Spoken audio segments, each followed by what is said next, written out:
शिवलिंग पर जल चढ़ाने का सही तरीका कहा जाता है कि शिव कृपा पाने के लिए पूरे नियम से शिवलिंग पर जल अर्पित करना चाहिए, क्योंकि जल धारा भगवान शिव को अत्यंत प्रिय है और नियम से इसे शिवलिंग पर चढ़ाने से भक्तों की सारी मनोकामनाएं पूर्ण होती हैं।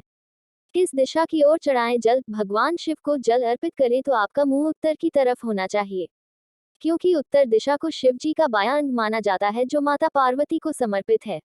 इस दिशा की ओर मुंह करके जल अर्पित करने से भगवान शिव और माता पार्वती दोनों की कृपा दृष्टि प्राप्त होती है। कौन से पात्र से अर्पित करें जल? शिवलिंग पर जल अर्पित करते समय सबसे ज्यादा ध्यान में रखने वाली बात यह है कि आप किस पात्र से जल अर्पित करें।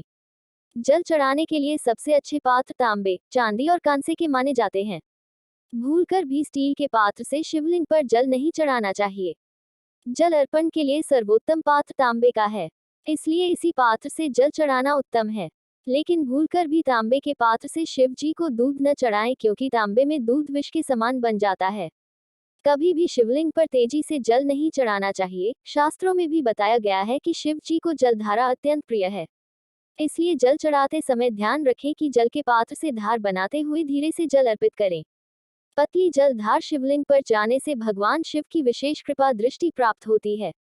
बैठकर चढ़ाएं जल। हमेशा शिवलिंग पर जल अर्पित करते समय ध्यान रखें कि बैठकर ही जल अर्पित करें। यहाँ तक कि रुद्राभिषेक करते समय भी खड़े नहीं होना चाहिए।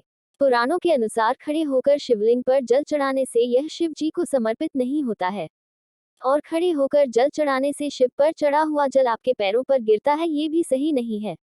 शंख से न चढ़ाएं शिवलिंग पर जल। कभी भी शिवलिंग पर शंख से जल नहीं चढ़ाना चाहिए।